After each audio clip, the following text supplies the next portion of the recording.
Many people forget when they come to me and maybe they're going through a divorce or they admit they're thinking about it or they've already been through one. Folks, you got to understand something.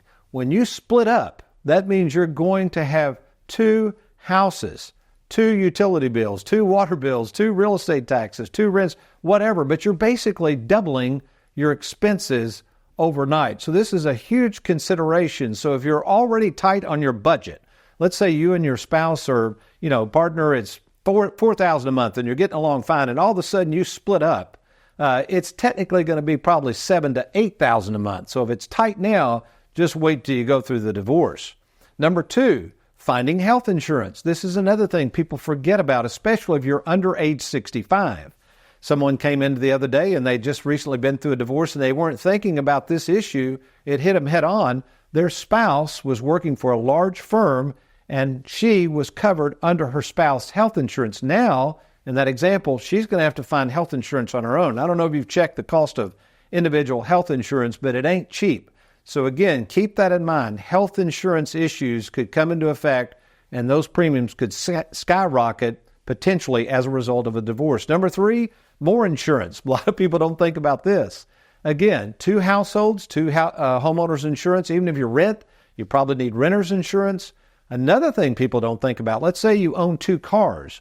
Many insurance companies provide discounts on car insurance if you have 2 or more cars under one policy. Well, think about this a minute.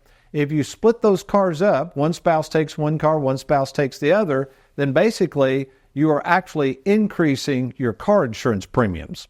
All right, next up on the item of issues with divorce and the cost of maintenance and or child support. Now, some of you may be past this, but in many cases, even if children are grown, one of the spouses could be ordered by the courts to pay what's called maintenance, and that could last for quite a while and be an extra expense on top of the doubling of the expenses of the separation. So again, this could get very, very expensive.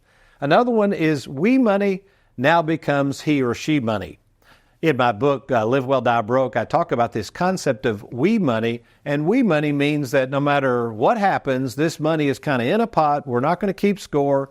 It's, for me and my spouse or partner, and it's all good to go. Well, all of a sudden, when you go through a divorce, it's very interesting what happens with people who think that maybe this was my money or I brought this into the marriage. This is particularly true in second and third marriages that go through another divorce, because sometimes the children from the first marriage, let's say, that things start changing in the way that they think about this money.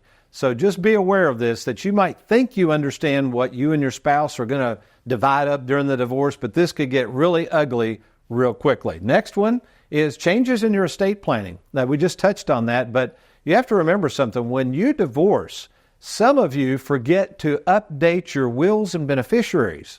I remember when I studied years ago on well-known CPA Ed Slott, and he tells the story of a man that had $1 million pension, all right? He had as his beneficiary his current wife. Well, the man goes through a divorce. He quickly rushes over to the attorney's office and changes his will to reflect his new spouse who's going to get everything. There was only one problem with that strategy. He forgot to change the beneficiary on his pension from his former wife to his current wife. He dies, and guess who gets it? That's right, the former wife. No, really?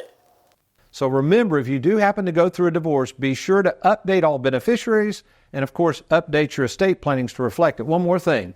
There's a lot of issues with powers of attorney. We recommend that everybody have someone act on their power of attorney, especially if they became disabled. This is particularly true if you're going it alone, and you may want an adult child or several adult children to act as your POA in the event that you're single. Key point. Next, increased tax rates. Folks, this is really sad here. The government actually does penalize people who are single, and there's all kinds of issues, but let me give you an example. Recently, a client of mine came in who is almost 80 years of age, and she's a widow.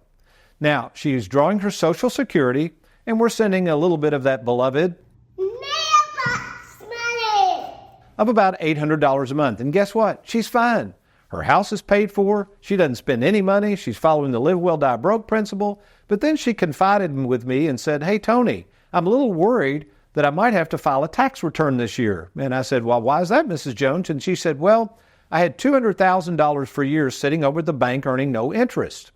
And then all of a sudden I realized that I've moved it into a 5% CD which is going to create $10,000 of additional income, which is going to go on the tax return. And guess what? Because of the extra interest, she now is going to have to file a tax return and pay taxes. Because she's a single filer, she is being penalized under that example. So be aware of that. If you do go through a divorce, your taxes could actually go up. So folks, if that's you right now, regardless of whether you're single, divorced, unfortunately, possibly going through a divorce, please contact us. We would be happy to try to help you at least think through the expenses and the things that you're going to have to be aware of should you be single or go through a divorce. You can contact us at any time at no obligation at TonyWalkerFinancial.com. That's TonyWalkerFinancial.com. Or give us a call anytime at 877-499-9255. Thanks for watching. We hope you enjoyed that video. If you'd like, check out these other clips. And be sure to hit that like button and that subscribe button for more videos.